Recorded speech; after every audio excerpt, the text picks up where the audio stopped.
Hey, what's up, everybody? Welcome to the Walk of Shame. I am your host, Ant Walker. So we got a lot of stuff to talk about. First of all, May the 4th be with you. In fact, I need to flip this image so y'all can actually uh, see that my hat isn't backwards.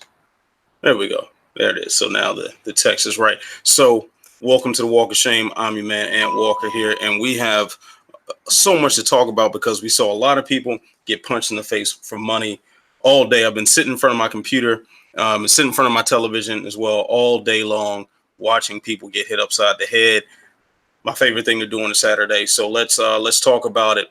All right, so we just got finished with Canelo Alvarez versus Danny Jacobs. That was an extremely close fight, and I already see it brewing on social media. I see everybody getting all riled up and robbery cries and blah blah blah, etc. etc. Just knock it off, man. It was a close fight. It was a very close fight, and it is what it is. It happens. These fights sometimes get very close, and it's hard to score. My personal scorecard, I had it 114-114, had an even draw for either guy. Man, I'm not mad at Canelo winning. I know Canelo winning a close decision is something that we're kind of used to now, especially with this. We'll get more into this, I guess, the zone deal, and this is his first really big fight, signing this deal. Um, man, Javon Starks in the commentary, whatever, man, you beat me to it, man. The commentary was super trash.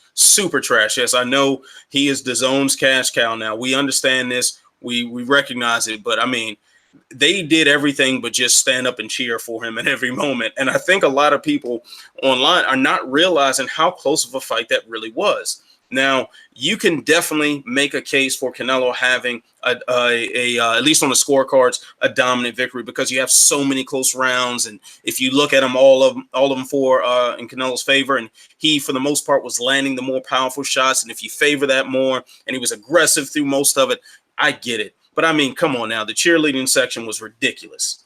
The cheerleading section made no sense. There was really no reason other than the fact that he is their cash cow at the zone, that they had the commentary just so skewed. And I think it misled a lot of people. So I'll run down what my scorecard exactly look like. Make sure that I'm looking at this properly because I will screw this up. My math was super trash and I had to redo it.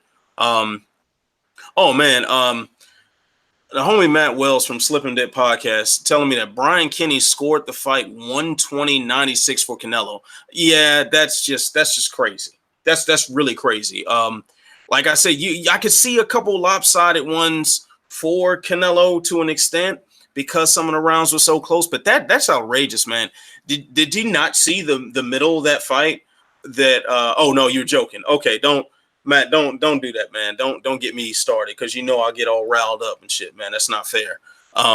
So I'm about to say, yeah, that math sounded wild to me anyway, but whatever. But anyway, man. So let me take a look at here what I have for my scorecard. 2, 3, 4, 5.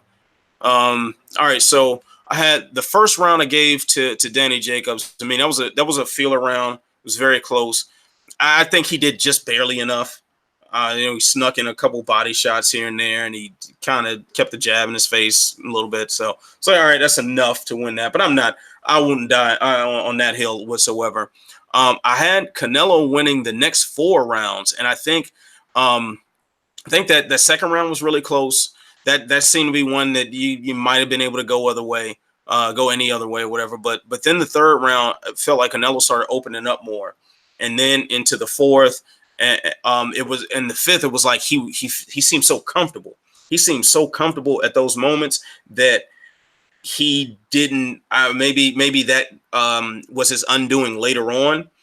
But it got to one point. I think it was in the 5th round, maybe, where he didn't really throw much, but he still kind of won the round because he was so sharp defensively, and Jacobs really had a lot of trouble cleanly touching him.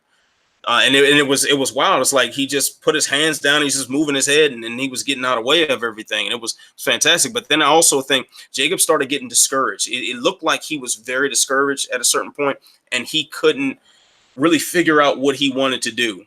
And then in that 6th round, I think the tide started changing. He started switching to southpaw and he started landing a few more power shots. And then it became less of Canelo just being the aggressor the whole time. Jacobs met him halfway.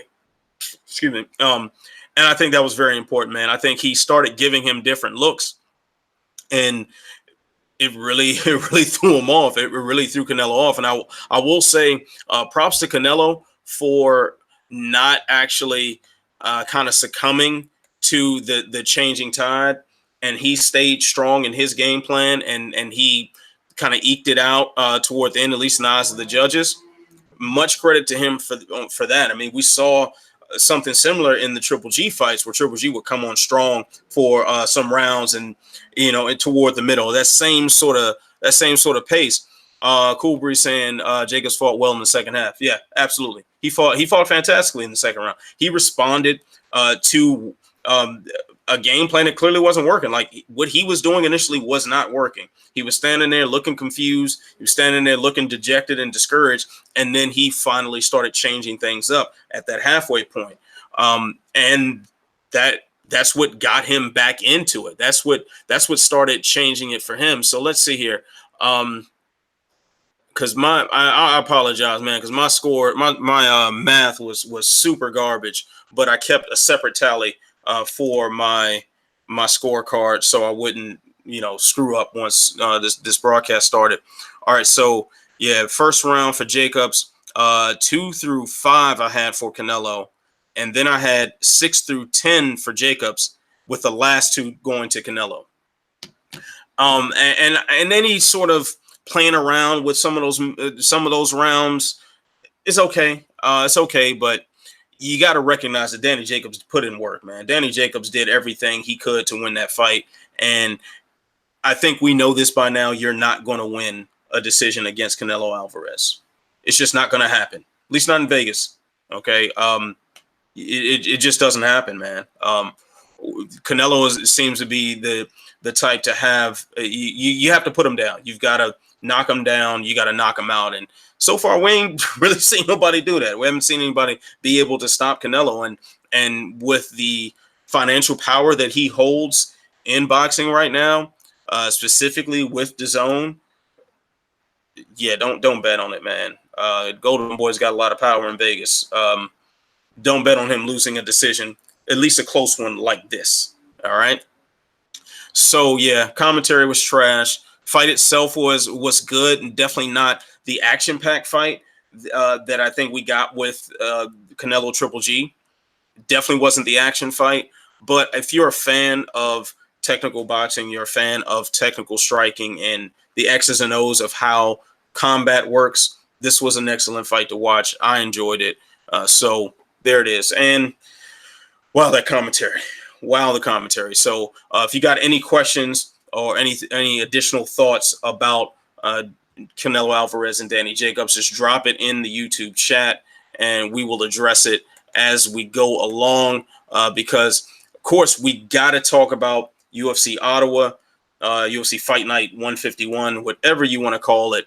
That was quite the event, quite the main event. All right, Javon Starks, about commentary for UFC Fight Night 151. Off topic, but Bisping wasn't great tonight either. You know what? I kind of disagree with that. I know I saw somebody on Twitter pointing this out, and I didn't catch this part. I didn't catch this part because I was, doing things. I was actually live scoring for Sure Dog, so I wasn't totally keyed into the commentary for the UFC fight. But I thought Bisping was okay, man. I'm not the biggest fan of Brendan Fitzgerald. I think he's kind of a weird pairing with a lot of people, but I like Bisping overall. The one thing that I heard someone on Twitter about him talking about Cub Swanson and some of them being business partners, and he, I guess, was kind of rooting for him or something like that. I mean, that's something that's going to happen from time to time because you have a fighter that was so close to active duty as a fighter. I mean, he just retired last year, I think it was. Man, he just retired. So he's still going to have certain allegiances. He's still until the generation of fighters that he fought with and that he trained with are out of the sport. He's going to have some bias, and that's just going to be a byproduct, man. We see it really crazy when like Dominic Cruz is commentating, and any alliance fighter gets all the rub, and it makes sense. Like you can't have fighters that are either active or just retired and just so close to being active and not bring that fighter mentality in there. We've seen it with Daniel Cormier at times, as great of a commentator as he is. We saw Paul Felder, who was fantastic at that job. I think working the desk recently when he, I guess, was asked by the producers to call out Justin Gaethje, and that's a fight that he wanted anyway, how that turned out. So there's always going to be some issue like that when the fighter is active or they just were active and all these allegiances still go on. That's just kind of what it is. That's one of those things where you're like, I probably shouldn't have got rid of Jimmy Smith. Probably shouldn't have. Jimmy Smith is the guy, the ex-fighter who can provide that color commentary that you want from an ex-fighter without the baggage of, oh, I just competed last year, or I've been in the UFC for 10 years and I know everybody and I trained with half the guys on the roster. Now, that baggage doesn't exist with someone like Jimmy Smith. So, yeah, UFC made a big mistake of letting him go. But anyway, let's go ahead and talk a bit about this main event. Donald Cerrone defeats Iaquinta or Iaquinta or Iaquinta. I don't know. Whatever. Y'all tell me which one it is. But anyway, he beats him by unanimous decision.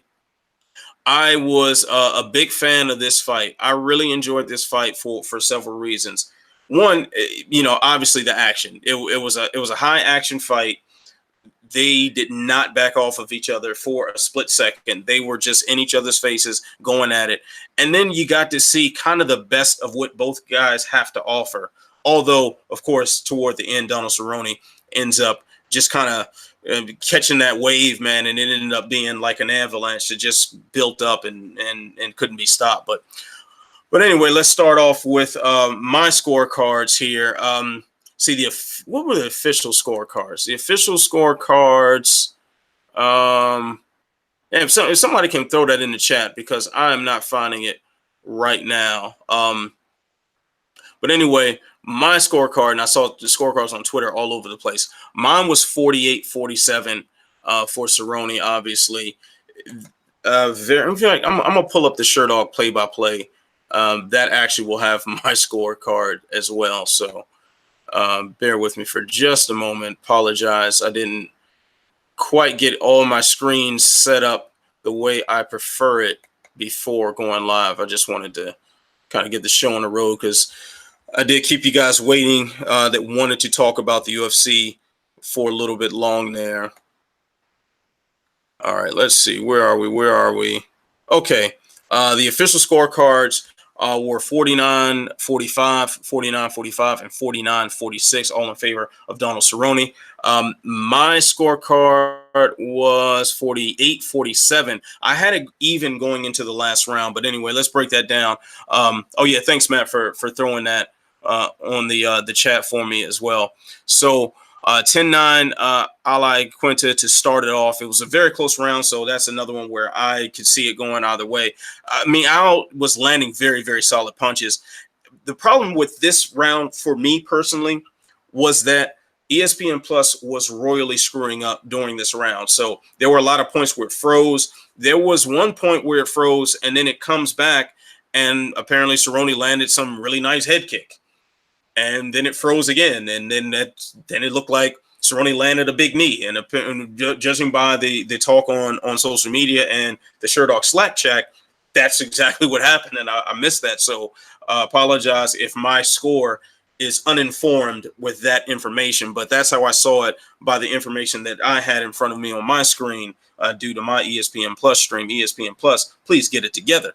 Al, this is kind of what I thought would happen, that Al is such a good boxer, so underrated for his boxing ability. And that's always been Donald Cerrone's weakness, is the boxing. And as prolific as a striker as he is, and as amazing as some of the things we've seen him do to people with his hands and his feet, man, I really think that that boxing has been the biggest undoing for him, because you get a guy who stays in your face, they stay in boxing range, and they're throwing those punches. He kind of has some issues as far as how to handle that. And he's gotten much better over the years, because obviously I think Cerrone of old, like the Cerrone that lost to Nate Diaz, the Cerrone that lost to Jorge Masvidal, which I know that wasn't all that long ago, but you get the point. That guy wouldn't exactly handle a fighter like Al Iaquinta very well, I don't think. Al is obviously otherworldly tough. He will stay in your face and he will hit you hard. And you don't want to sleep on his grappling ability. So that's kind of where I'm at with that. I think Al did his best to keep those punches in his face, and I think the second round was much the same. And I saw the scorecards all over social media back and forth with that as well. I had that second round for Al. He once again landed very good punches, but then we start seeing Cerrone work those leg kicks, and those leg kicks are so effective when you're dealing with someone who likes to use their hands, because you can't put weight behind those shots if you can't plant your feet properly, and if you can't shift and move around but so much, those punches will lose a lot of their sting. And I think Cerrone was playing the long game on that. He started wearing away at that leg. Then the third round, Cerrone dropped Al late, and I had that being a pretty close round up until the drop. And really before the drop, it was like a barrage of kicks. He worked the head, he worked the body, he worked the legs, and it was just this random selection. You didn't know where, left side or right side, up, down, middle. You didn't know where this kick was going to go next. And he threw probably about 5 or 6 of them in a row, if I'm remembering this correctly, that Al just didn't have an answer for. And then he gets dropped and gets some savage ground and pound as the round ends. So going into the fourth round, I felt that Al started getting hesitant because he just didn't start closing the distance very much, at least not as much as he was trying to do previously. And that's always like the kiss of death, trying to strike with Cerrone when you just stay outside and you stay in that kicking range. And at that point, his leg is already starting to turn purple. His face is busted up. He's a bloody mess. Yeah, at that point, Cerrone just kind of, I think he just started having his way with him. He just started keeping him at that range. And then I think, in fact, earlier in that round, he dropped him again with a front kick, which was nuts, like a front kick right up the jaw.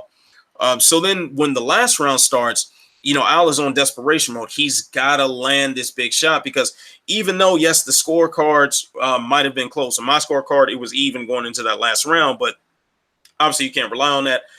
Credit to, I believe his corner, Sarah Longo team was telling him in the corner, like, you better go out there and do some damage, because you're going to lose this fight otherwise. And they lit that fire up under his ass, and he went there and tried to get it done. Much credit to him to responding to that stimulus, and his corner for giving him that stimulus in the first place. That was very good work from them. And we saw some bad cornering earlier in the evening. So that was particularly refreshing for me to see.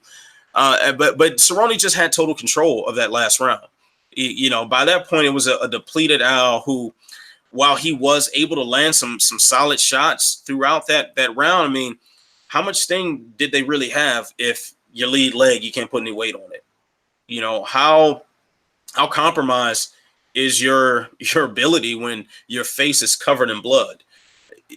So at that point, I don't really, I don't think Al had anything left. And, shout out to him for being tough as I don't know what, and taking it like a champ. But so now, Matt also in Matt Wells, because Matt Hunter, also the homie, is in the chat. Hashtag clapback gang, that clapback cartel. We do what we do. You want that smoke, come get it. But anyway, Matt Wells dropping the line here. Cerrone best kicks in the UFC changed my mind. I have no intention of trying to change your mind. I mean, you can bring up Edson Barboza. Hey, he beat Barboza. You could bring up Justin Gaethje, at least with the leg kicks. There are a few guys that got some solid kicks, and they got some very, very nice kicking in their arsenal. Wonder Boy Thomas, obviously, Anthony Pettis, but Cerrone definitely belongs in that conversation, man. You talking about a fast switch kick. That is one of the fastest things you ever seen in your life. I was at the fight where he fought Jeremy Stevens. I believe that was on the same card as Dustin Poirier and Korean Zombie. And man, it blew my mind how fast Cerrone's foot would find someone's head. Pretty amazing stuff. So yeah, he's definitely one of the best kickers in the UFC. So what do we do with one of the best kickers in the UFC now? So apologize. I was watching the boxing match, so I have not seen any post-fight press conferences or anything, or any of my colleagues that are working the event right now. I haven't, started messaging them about what they're finding out and all that stuff. So I don't really know anything on that. If y'all are privy to what's going on that, please drop it in the chat. We'll definitely want to talk about all that. But what do we do next with Cerrone now? Man, because originally Cerrone was slated to fight Conor McGregor. At least that's what the rumor was. That's the fight that everybody was anticipating, and seemed like that was going to be possibly for International Fight Week. Of course, Cerrone still wants International Fight Week. Cerrone wants to fight tomorrow if you let him. So he's talking about trying to fight somebody in July. He did call out Conor right after the fight. But afterward, any post-fight mentions of anyone else, haven't heard. But I saw Justin Gaethje's name floated around. That makes a whole lot of sense to me.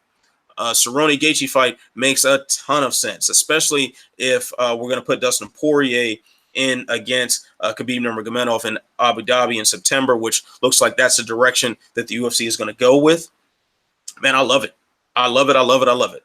Yeah, Tony Ferguson, if he in fact is clear to compete, I know he said that. I haven't heard about any official word from anyone else, either his camp or anyone in the UFC or management or anything like that, about his actual status. If that's just him wishful thinking or whatever. But hey, put that fight together. I'm all for it, man. I'm all for that. All right, so let's see here. So a couple questions that got dropped on the forum for the show. Shout out to the homie Jay who was keeping me updated about any updates on the forum. Update. That's didn't sound cool, but anyway, I said it. Where you at, George? Says is I guess the user's name is Where You At, George. It says, is Donald Cerrone a UFC Hall of Fame candidate? Oh man, I don't know. I really don't know. Like, I want to say yes, but we got to establish what criteria is Hall of Fame first, because obviously, one of the main things that you want in a Hall of Fame candidate, you want a title belt. Cerrone doesn't have that, and he's had several shots. I mean, he's had between the WEC and the UFC, he's had 3 or 4 title shots, I think it is. I mean, of course, if he gets a belt, yeah, he's instant shoo-in for the Hall of Fame. But statistically speaking, we got to start talking about that, I guess, man. He's got the second most fights in the UFC in a quarter of the time that Jim Miller has been in the UFC. It's something to think about. And then I guess if you combine the wins under the Zuffa banner, meaning UFC, Strikeforce, WEC, Pride, WFA, or whatever other promotions that the UFC bought up. I mean, Cerrone is definitely high on that list. Very, very, very high on that list, if not number one, as far as the number of fights. You're talking about the number of post-fight bonuses. I know he and Iaquinta won Fight of the Night for this as well. So, yeah, you got to start thinking about him now. He's at Sure Dog. We have we have a thing called from the homie Ben Duffy, a concept he created called the Hall of Fucking Awesome. So he is certainly a Hall of Fucking Awesome candidate. That goes without saying. And the Hall of Fucking Awesome is guys who are really good. We love watching them. We enjoy them. They're exciting. They mean a lot to us, but they're not necessarily Hall of Fame caliber. And Jim Miller being an example of that, or Kenny Florian, or someone of that nature. But yeah, Cerrone needs to be in one of those conversations for sure. Definitely curious what his next move is. A Gaethje fight sounds very exciting to me. A Tony Ferguson fight sounds very exciting to me. A rematch with Anthony Pettis sounds very exciting to me. Conor McGregor sounds very exciting to me. Donald Cerrone has a lot to look forward to, and he's probably going to make a lot of money in the process. So very, very good on his part. All right, and Coro11 is asking, is this win over Iaquinta Cerrone's best win? Oh, man, his best win? At lightweight, probably. I'd probably put his best win at lightweight. I mean, his other notable wins at lightweight stand out to me. With Edson Barboza was definitely a really good win. Um, the Jim Miller win was very good. Man, yeah, those would probably be the top two or top three or whatever in the lightweight division. And even the Miller one, that wasn't in the middle of Jim Miller as the killer. So yeah, so maybe I would exclude that one. I'll probably, yeah, I'll give it. And then welterweight is probably another story. I'd have to think about that, man. Definitely would have to think about that, but yeah, I'm okay with saying that. Yeah, for the time being, on top of my head, yeah, Al might be his best win. It definitely would be his best win as far as relevancy goes right now. Definitely will be in that realm because he seems to be very determined to blaze a real trail for himself. And the dad version of Donald Cerrone, wants the belt, wants to carve this legacy. So it's another big stepping stone on that. And I know we haven't seen a whole lot of him, in the past several years or so because he's had his contract disputes and whatnot. But Iaquinta, make no mistake about it, is one of the best lightweights, hands down, and has been for a very long time. So that win means a lot. That means a whole lot. All right, so let's see what else we got in the live chat. UFC Hall of Fame criteria is whatever Dana wants it to be. He'll be in there without a doubt, considering the number of fights, like you said. Yeah, sounds about right. Javon saying, does the UFC Hall of Fame really mean that much, though? No, it really doesn't. But it is a cool thing to say. It is a really cool thing to say, and I think maybe as the sport evolves, maybe as it ages, maybe as the UFC, by hook or by crook, isn't the absolute supreme, most powerful entity in the sport, and maybe other promotions emerge and have some credibility and niche to them, whatever. Maybe a comprehensive all MMA Hall of Fame would be more legitimate, but it's what we got right now, and I think we can appreciate that. I did hear recently someone hoping that the UFC would have maybe it was Sean Al-Shadi that said this of MMA fighting.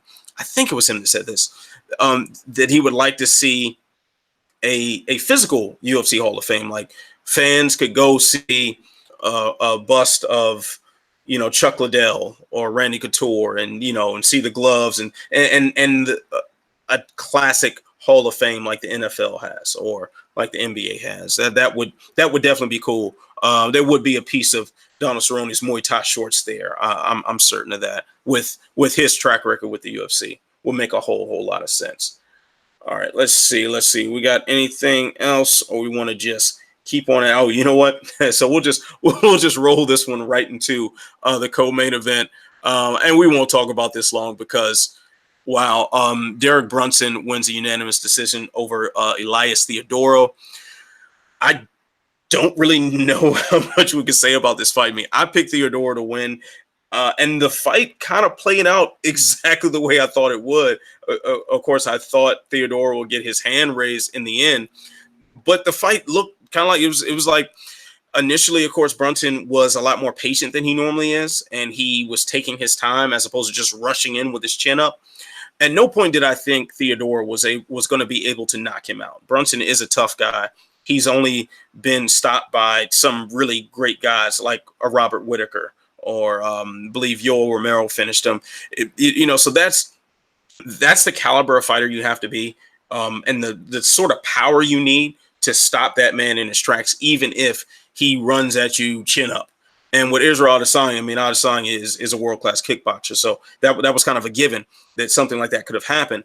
But Brunson, he he showed a little more patience, man. He didn't just charge in. But Theodoro is a guy who is mobile. He's fast on his feet. He's weird and so unorthodox that it's just kind of hard to get a read on him and to see exactly what he's doing. And for a guy who is reckless at times like Brunson, that's just a recipe for disaster. That, to me, in my mind, that plays out as Theodoro just running circles around and Brunson just lunging forward and falling all over the place and getting tagged up along the way, in and out. Like that's what that says to me, and it kind of played out like that at certain parts, but that slightly more measured approach by Brunson allowed him to trap Theodoro in certain spots against the cage and initiate some grappling. Man, that so in the first round, which I had for Brunson, Elias, he stayed to the outside best as he could. Brunson showing that patience. He eventually was able to get a takedown, threatened with a rear naked choke briefly. And there was a moment where I doubted that Theodoro can keep that pace up, because while he has phenomenal cardio gets really challenged when you start grappling. And for anyone who's watching or listening right now, if you've grappled, okay. If you've done striking, okay. But if you've ever combined the two, you will realize very quickly one of the most exhausting feelings you'll ever have is you getting taken down, or you getting clinched against the fence, or you just being grinded out in sort of this grappling war of attrition. And you wrestle your way back up, or you wrestle your way out of that clinch. And then you got to put those hands up and you got to keep fighting. And wow, do your arms feel like noodles? Does every bit of oxygen you breathe in feel so precious? Because that is a very tiring thing. And I thought with someone with a strength and athleticism, or Brunson just on you like that, and his wrestling skills, and if he's consistently able to take you down, I don't care how bad your cardio is. I don't care like how many miles you run a day, you will get tired. That's just it. There's just no way around it. So I thought that if the fight kept playing out like that, then Theodoro was going to be in trouble and going to be gassed out and get finished as a result of that. But in the second round, he was able to control the pace, just slowing it down while still keeping that movement going. And his style takes a lot of energy to do anyway. So you combine that with some big guy who's a hell of a wrestler on top of you and charging for it, you might get a little tired. So he was able to stick and move in that second round. And then, of course, Brunson was able to dislocate everyone's ribs that was watching with that nasty takedown. And that was just mean-spirited. Oh, man, that was mean-spirited. I think that takedown is what won the fight, because I thought that round was so close. I had it even going into the last round. And then that third round, it seemed really close up until that takedown. And then the tide really starts. Even then, though Brunson didn't really take control of it the whole time, I think that was just the one bit of offense that really stood out. You know, aside from those highly unorthodox hammer fists that Theodoro was throwing, and then that weird angled kick. I honestly had a hard time even seeing what part of his foot that kick. I don't honestly, I don't know what the hell that was. But yeah, so question in the forum from Road, I think is how that's pronounced. Apologize if I got that wrong. It says, does Elias Theodoro fight, quote, not to lose instead of fighting to win? Yeah, I think so. I mean, in this fight, that's the best thing to do. Like, I don't think he does that all the time. I think he's a guy who just doesn't have a lot of knockout power, and he knows it. So his best bet is to kind of break you down over time. And if you only fight in 3 rounders, you don't really have a lot of time to let this strategy play out to the best of its ability. But he'd been a damn fool to go in there and try to brawl with Derek Brunson. That'd have been stupid. So, you know, this is a sport, or pretends to be a sport, or whatever you want to say. Not losing is winning. You know, that's it. If you came to not lose, if you don't lose, unless it's a draw, you win. So yeah, he fights to win. He may not fight to finish, but he fights to win. So I think we should respect that for what it is, especially when you're faced with a stylistic challenge like this. You'd be a fool to go in there and try to leave it on the line at the benefit of the fans, because they ain't gonna appreciate it anyway, and it don't get you paid more, and it takes years off your life. So damn that. All right, so next up, Cub Swanson versus Shane Burgos. I had this one 29-28 for Burgos. I did see some dissenting info on Twitter. It looked like people weren't, people were kind of all over the place on this one, but there was a split decision, but I think the right guy won, man. I think Burgos won. So here's my brief breakdown of it. Round one was a close round. I gave that to Cub Swanson. They both landed a lot of clean shots. I like the fact that Cub was mixing it up with more kicks, though. And then Burgos, strange, nothing changed about him, actually. He had the exact same demeanor, the exact same mannerisms and everything in that first round up into the last round. And I think that's kind of what won him the fight, because as Swanson seemed to sort of dwindle, and it seemed like he kind of ran out of answers, Burgos just maintained. He just kind of maintained a steady pace. So in that second round, he seemed really methodical, very accurate with everything. And then by the third round, he really starts turning the pressure up. And I think Cub he wasn't totally out of the fight, but I think he slowed just enough for Burgos to start picking it up. And and I think that's what made the difference. And I'm not mad at some of the scorecards out there, except for, I believe there was a 30-27 for Cub. No, just no. There were some weird scorecards tonight. I can't co-sign that. All right, what else we got? Brad Katona versus Merab Dvalishvili. I'm sure I screwed that up. So that was pretty clear cut, 30-27. I don't see how you can see that any other way. Merab was extraordinarily aggressive. He had some great ground and pound to end the first round, and then was just dominating with position for the rest of the fight. I mean, no let up. I mean, that guy, that first round started, man. I think I tweeted this. It was like someone just mashed all the buttons playing a video game. They're just playing Mortal Kombat and just pressing everything, and the fighters just bouncing all over, doing whatever. That's what we saw, and it worked. And he didn't gas out, which was nuts. All right, Walt Harris versus Sergey Spivak, I believe that's pronounced. Harris, quick flurry, KO. Yeah, I mean, I guess we had the quota for the warm Russian body for someone to beat on. I saw a joke where someone saying that he put up slightly more of a fight than Dmitry Smolikov. Yeah, I don't think that's quite fair. I mean, the UFC didn't dig him out of a trash can to co-main event with an amateur. So that's not what happened. But Sergey was just overwhelmed, man. There's different level of competition, man. Walt Harris, I saw him give Andrei Arlovsky everything he could handle not that long ago. You talking about him putting in work over a former UFC heavyweight champion. That's a level of experience that the Sergey just didn't have fighting whoever he was fighting in Russia. Like he just didn't. And looking up some of those guys' records, it wasn't too many of them that you would consider like the top of the top outside of the UFC. The guys just are kind of there. So it is what it is. All right, and let's see here. We've got Mark Andrew Barut. Man, I'm so bad with these names. Versus Andrew Sanchez. Sanchez, I had him winning 29-28. Let's see, I'm trying to think. What was that? I'm sorry, it's been a long night.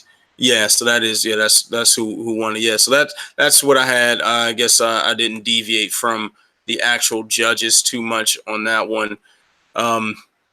Yeah, that second round ended up being a pretty crazy slugfest. It was very close to scoring into 10-8 for me, but I think Sanchez gave enough back to keep it from being a 10-8. And then, of course, that would have ended up making this fight a draw if he won rounds 1 and 3 and dropped the second by a 10-8. But yeah, is what it is. Macy Chiasson versus Sarah Moras. Man, Macy just she's a force, man. She's a force to be reckoned with at the women's bantamweight, man. That's a big time force to reckon with, because she's huge for that weight class. I was at her fight against Gina Mazzani. That was UFC 235, and seeing them stare down each other and seeing them in the cage together, it's like, man, it's a big difference, man. And the crazy thing is, Sarah did what she was supposed to do. She did everything she should have done. She did everything right. It just wasn't enough. You're dealing with someone that big and that skilled, like, it's just not going to be enough. So, I mean, for her to start off that first round and just go for that takedown right away and control the positioning for like the first 4 minutes and 15 seconds until she ends up on the wrong side of positioning, and Macy is just pounding her head in, which, man, if that lasted just a little bit longer, man, the ref probably would have stopped it there. And on some scorecards, I saw that was enough for them to give it to Macy. For me, it wasn't enough. Like, if it was a boxing match and that flurry of the last 45 to 30 seconds or something like that, yeah, that might sway me a little more because I have less of a sample size to look at. But we had 4 minutes and 15 seconds of Macy just being grossly outpositioned and having what looked like no answers on the ground until her fortune changed. So I couldn't give it to that first round to her, but I guess it didn't matter in the end since she ground and pounded a TKO in the second round. All right, so yeah, we've got a few other fights here that were something to watch. I mean, Arjun Bueller and Juan Adams was about as good as a bad heavyweight fight can get. That's probably the only other thing that really stands out to me. Yeah, man, I want to see a lot more from Bueller. I know he's being talked about as like kind of like the next big thing, but I'm just not seeing it yet. And it's going to take some maturation, I'm sure, but maybe he'll get there. I know he represents a lot to the sport as a business, or the UFC as a business, because he can bring in an Indian fan base, which I know there aren't. There are a lot of Indian people in the world, and hey, it'd be nice if some of them could watch the UFC and see somebody that they can identify with. So that I get, but I don't see it just yet, him being able to make the level of impact that they want, at least from a competitive standpoint. So there's that. Yeah, man, let me scan, make sure that any other questions to answer here.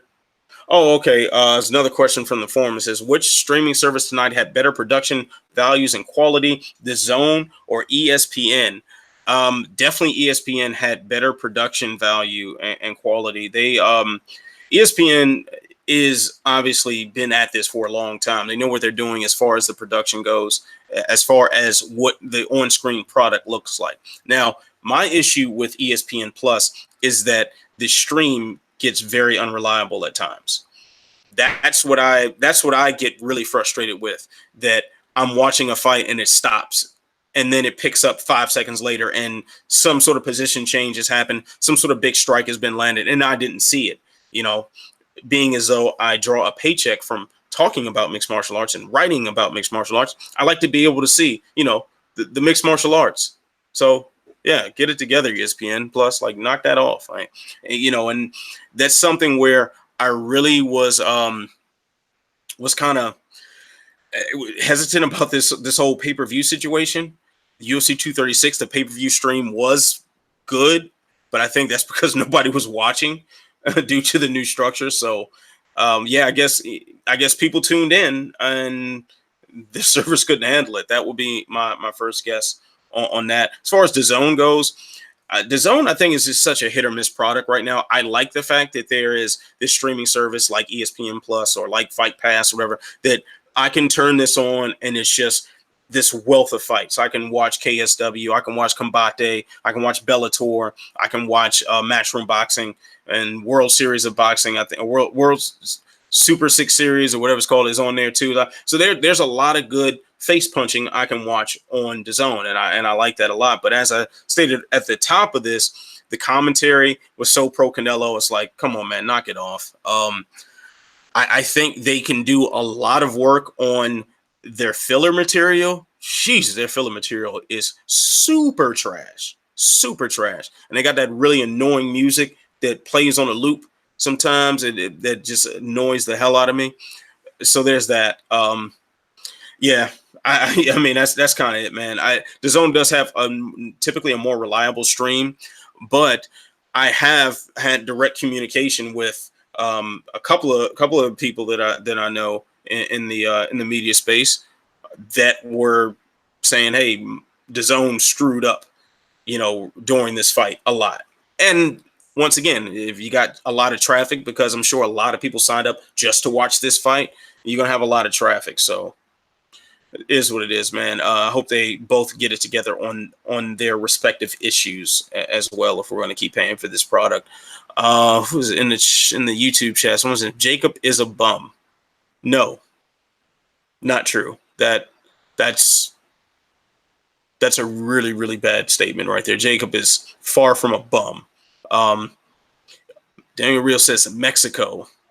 Mexican fighters win again, man. Canelo is putting it down for Mexico, that's for sure. John also saying it's your internet. Our shit was crisp. Depends on where you are, John. Mine is pretty damn crisp too, and in fact, my PlayStation 4 runs directly with the Ethernet cable. So yeah, it's not a Wi-Fi issue. Not a Wi-Fi issue at all. The servers that these separate companies have sometimes screw up. They get overloaded and they're not quite prepared for it. Yeah, so definitely not everyone's in it. There are multiple people all over the world that are complaining about the same thing, and I'm pretty sure if you narrowed it down to what regions they were in, probably have some correlation there. So yeah, dude came for a paycheck, not a fight. No, once again, wrong. At what point was at least the first half of the fight, yeah, Jacobs looked a little off rhythm and he's trying to kind of get his bearings. But once that happened, once he got his rhythm and he's switching to southpaw stance and all that, yeah, I think he came there to win there, buddy. I don't see how you saw it any other way, man. He didn't win, according to the judges. I had it a draw, and I've seen scorecards kind of all over the place, but he came there to win. That was the goal. That was the intent. Let's see. What else we got about the stream quality? Matt Wells saying, yeah, ESPN Plus was cutting out on me, freezing up. I'm hardwired fiber connection too. It's on their end. Yeah, it's on their end. It's that simple. Remember, at UFC 236, there were a ton of people that I saw trying to buy it, and they couldn't, and the interface was all screwed up and this and that. They were having a lot of trouble trying to give them money. It is an issue on their end and not just the internet. All right. Daniel Real saying Jacob's plan was to tire Canelo in the first round and win the final rounds. Sounds like a sound plan to me. And it almost worked. Canelo definitely was a lot more tired than we've seen him at certain points in that fight. A lot of good stuff that we saw from Jacobs just wasn't enough to convince the judges, and that's how it goes in Vegas. Cool Breeze saying, I just subscribed. Good show. Looking forward to the next one. Thank you, my good man. Appreciate you. Anytime we're doing the show, man, jump up on the chat. I love to talk. I love the feedback with the audience, and just make this a community thing, man. I'm really feeling that. So appreciate your support, my man. Yeah, so let's see if we got any other let's see if Jay dropped any other forum questions on me. No, none there. You guys got any thoughts that you want me to wrap with you about for the long day of people getting hit upside the head for money? If not, guess we're gonna wrap this up. So yeah, so let me tell you guys what we got coming up. I've got the Good, Bad, and the Ugly. That's my usual post-fight column for Sherdog.com. I'll be writing that either tonight, depending on if I'm real tired. So I might just go to sleep and wake up in the morning and crack that out. But that'll be about UFC Ottawa. I might throw some Canelo Jacob stuff in there. I tend not to write a whole lot of boxing things, but I just might. This is a big enough fight that it might warrant at least a little blurb in my my post-fight wrap up for the weekend. What else I got? Ask Ant, my mailbag column dropped during the fights, actually. So check that out on SureDog.com. Last week it was supposed to drop as well, but due to some technical issues as far as submitting the document to the editors for SureDog, it kind of got lost in the shuffle. But they combined last week's and this week, so it's a bigger article. So I answered, I think, 6 or 7 questions on that were dropped from my live chat show on SureDog.com with the homie Jason Burgos called The Trenches. You can catch that on the SureDog YouTube page Thursdays, 8 p.m. Eastern, 5 p.m. Pacific. So please join that chat as well. What else? You can follow me on Twitter at AntWalkerMMA. Oh, yeah, and actually, one more thing I really want you guys to check out. I wrote an unauthorized op-ed that dropped yesterday morning about One Championship and their management rule. And One Championship's management rule, which, if you're unaware, they have this new accreditation system. They have to approve any manager or agent that represents a fighter that fights in their promotion. And they also started their own agency. So a lot of conflict of interest. I dive into some of the details about that and what the possible implications of it are for the sport, or at least for the promotion, and some of the ethics involved in that situation. So check that out as well. I hope you guys enjoy that one. Get a little informed from it. Also, I did an appearance on the homie Juice MMA's podcast called iFox with Juice. We talked about the One Championship thing. We gave our picks for this fight and Jacob. So I guess that part's outdated, but we had a good time. Talked a lot of MMA and boxing stuff, certain little media things too that you guys might find interesting as well. Did little behind the scenes, how it is covering a fight as well. So check that out. iFox with Juice. I know that podcast is available where all major podcasts can be found: Stitcher, iTunes, Google Play, all that good stuff. Javon saying, solid piece. Thanks, Javon. Appreciate you, bro. John saying, dude, he was not tired. Go look at Jacob's face. Debatable. I'll watch it again and come up with some more. But anyway, want to thank everybody who joined the chat today. Want to thank everybody who dropped questions on the forum as well. Appreciate you all for staying up, because we've had a long day, and here we are talking about this, man. We're knuckleheads. We love this. So, hey, that's what it is, man.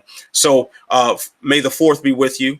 It is still May 4th here on the West Coast. So I will be rocking Star Wars gear until it is time to hang it up. So anyway, you know what to do. You must stay beautiful. You must stay positive. And no matter what, because life makes it so difficult sometimes, but you got to, through it all, you got to stay sexy. I will see you when I see you. Peace.